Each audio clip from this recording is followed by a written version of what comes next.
Bettings. నువ్వు చెప్పేది ఎంతవరకు నిజం? నేను చెప్పిన దాని మీద నువ్వు బెట్టింగ్ ఏస్తావా? నీ ఎనాలిసిస్ సక్సెస్ అవుతదా? నీ ఎనాలిసిస్ సక్సెస్ కాకపోతే నువ్వేమైనా చేస్తావా? ఏందది? అసలు మీరేం చెప్పదలుచుకున్నారు?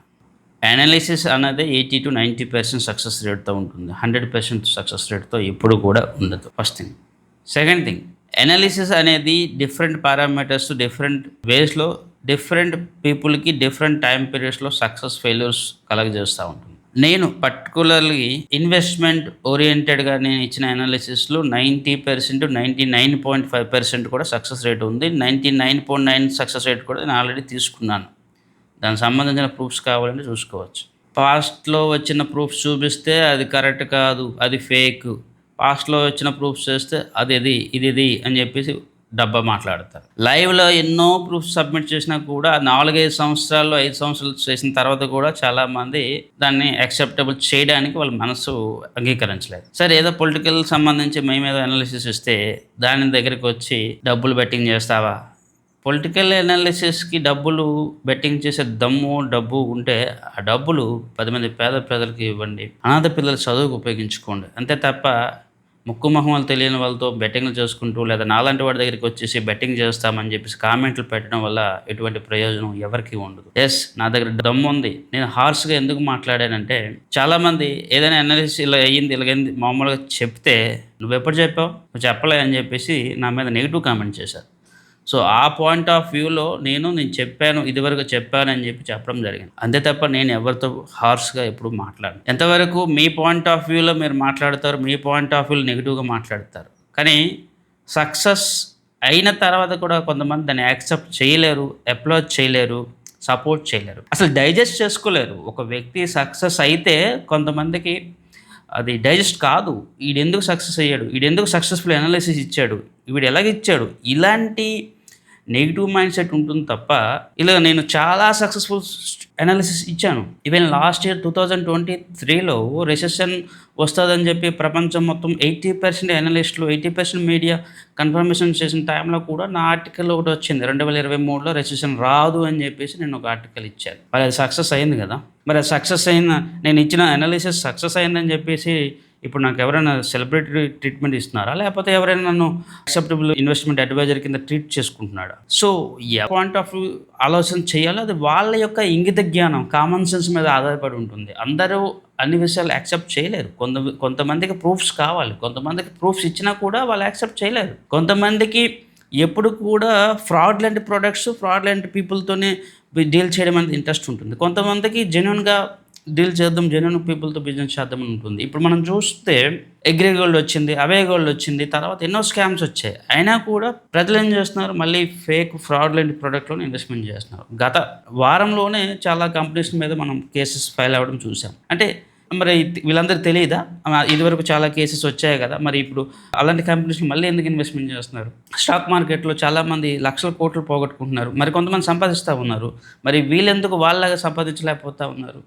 రియల్ ఎస్టేట్‌లో చాలామంది సంపాదిస్తూ ఉన్నారు. కానీ అదే రియల్ ఎస్టేట్‌లో చాలామంది పోగొట్టుకుంటున్నారు. ఇక్కడ ఎవరికి వెల్త్ క్రియేషన్ చేయాలని ఇంట్రెస్ట్ ఉందో, వెల్త్ క్రియేషన్ చేసుకోవడం ఎలా అనే ఆలోచన ఉందో వాళ్ళకి సంబంధించి మన కంటెంట్‌ని షేర్ చేస్తూ ఉన్నాం. అంతే తప్ప మిమ్మల్ని ఎవరిని కూడా పర్సనల్‌గా ఇచ్చేయడం వల్ల నాకేమీ రాదు. నాకు నేను ప్రమోషన్ చేసుకోవడం వల్ల కూడా నాకేమీ రాదు. ఎందుకంటే వెల్త్ క్రియేషన్ అంటే డెఫినెట్‌లీ ఒక బిజినెస్ స్టైల్. అక్కడ బిజినెస్ జరగాలి, ఇన్వెస్ట్‌మెంట్ జరగాలి. అంతే తప్ప నేనేదో చెప్పాను, మీరేదో అర్థం చేసుకున్నారో లేదా మీరేదో నెగెటివ్ కామెంట్ పెట్టారో ఇవన్నీ అన్నెసరీ థింగ్. మరోవైపు నేను రిపీటెడ్‌గా చెప్పేది ఒకటే, చాలామంది ప్రూఫ్స్ అడుగుతారు, నమ్మరు. ప్రూఫ్స్ చాలా సార్లు నేను ఇచ్చాను. ఈక్విటీ మార్కెట్‌లో నేను 4 ఇయర్స్, 5 ఇయర్స్ కూడా ప్రూఫ్స్ సబ్మిట్ చేశాను. అప్పుడు కూడా చాలామంది యాక్సెప్ట్ చేయడానికి ఇంట్రెస్ట్ లేదు వాళ్ళకి. ఎందుకంటే వాళ్ళ ఇంట్రెస్ట్ వేరే ఉంది. ఒకవేళ వాళ్ళు నన్ను ఒక బెస్ట్ అడ్వైజర్ కింద తీసుకున్నా కూడా వాళ్ళు సర్వీసెస్ అనే పాయింట్‌లో డబ్బులు పే చేయడానికి వాళ్ళకి ఇంట్రెస్ట్ ఉండదు. ఈ సర్వీసెస్ అంతా ఫ్రీగా తీసుకోవాలని ఇంట్రెస్ట్‌లో వాళ్ళు ఉంటారు. ఇలా డిఫరెంట్ వ్యూస్‌లు ఉంటాయి. ఇప్పుడు రియల్ ఎస్టేట్‌లో కూడా అడ్వైజరీ కోసం చాలామంది వస్తారు. కానీ ఫీజు పే చేయడానికో లేకపోతే మా త్రూ బై చేయాలంటే వాళ్ళకి ఇంట్రెస్ట్ ఉండదు. ఎంతవరకు ఒక పాయింట్‌లో దాన్ని డిస్కస్ చేస్తామా? లేదా ఏదో ఒక పాయింట్‌లో అభిప్రాయం తెలుసుకుందామా? లేదా వెళ్ళిపోదామా? ఇలాంటి మెంటాలిటీతో ఉంటారు తప్ప మ్యూచువల్ వెల్త్ క్రియేషన్ లేదా ఒకవేళ నేను ఇచ్చిన అనాలిసిస్ అన్ని కరెక్ట్ అయినా కూడా లైఫ్ లాంగ్ మమ్మల్ని ఒక అడ్వైజర్ కింద ఉంచుకోవాలన్న ఇంటెన్షన్ కూడా వాళ్ళకు ఉండదు. అంటే ఒక పాయింట్‌లో ఒక ఇన్ఫర్మేషన్ కోసం కాంటాక్ట్ అవుతారు. ఇంకో పాయింట్ ఆఫ్‌లో దాన్ని యాక్సెప్ట్ చేయడానికి వాళ్ళకి ఇంట్రెస్ట్ ఉండదు. ఈవెన్ నేను ఈక్విటీలో ఒక వ్యక్తికి అడ్వైజ్ ఇస్తే దాన్ని యాక్సెప్ట్ చేస్తాడు. అదే వ్యక్తికి నేను రియల్ ఎస్టేట్‌లో అడ్వైజ్ ఇస్తే దాన్ని యాక్సెప్ట్ చేయడు. రియల్ ఎస్టేట్‌లో అడ్వైజ్ ఇస్తే ఈక్విటీలో యాక్సెప్ట్ చేయడు. ఈవెన్ ఈక్విటీలో కూడా ఒక ప్రోడక్ట్‌లో ఒక మంత్ యాక్సెప్ట్ చేస్తాడు. ఇంకో మంత్ ఇంకో ప్రోడక్ట్‌లో యాక్సెప్ట్ చేయడు. ఇవన్నీ ఏమవుతాయంటే ఒక పెర్ఫార్మెన్స్ ఇవ్వడానికి ఇబ్బందిగా ఉంటుంది. ఇవన్నీ నార్మల్‌గా మాట్లాడితే చాలా కష్టంగా ఉంటది. కానీ ఒక ఫండ్ మేనేజర్‌గా ఒక మ్యూచువల్ ఫండ్ మేనేజ్‌మెంటో లేకపోతే డిఫరెంట్ ప్రోడక్ట్‌లో ఇన్వెస్ట్‌మెంట్ చేసినప్పుడు ఆ ఫండ్ మేనేజర్‌కి కంప్లీట్ రెస్పాన్సిబిలిటీ వాళ్ళకే ఇచ్చేస్తారు. సో దట్ వాళ్ళ వెల్త్ క్రియేషన్‌లో వాళ్ళు ఉంటారు. వెల్త్ క్రియేషన్ చేసిస్తాడు. కానీ నార్మల్ డెసిషన్‌కి వస్తే ఏమవుతుందంటే ప్రతిసారి ఇన్వెస్టర్స్ ఆ డెసిషన్‌లో ఇన్వాల్వ్ అవుతారు.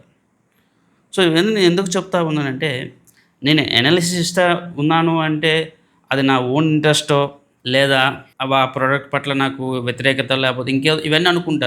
ఇన్వెస్ట్మెంట్ ఎలా చేసుకుంటారు అనేది కంప్లీట్‌గా ఎవరి చాయిస్ వాళ్ళది. కానీ ఒక అడ్వైజర్‌గా, ఒక అనలిస్ట్‌గా నెక్స్ట్ 2, 3 ఇయర్స్ CAGR ఇంత వస్తదని చెప్పి దానికి తగ్గట్టుగా ప్లాన్ చేసి ఇవ్వడం అనేది మా రెస్పాన్సిబిలిటీ ఉంటుంది.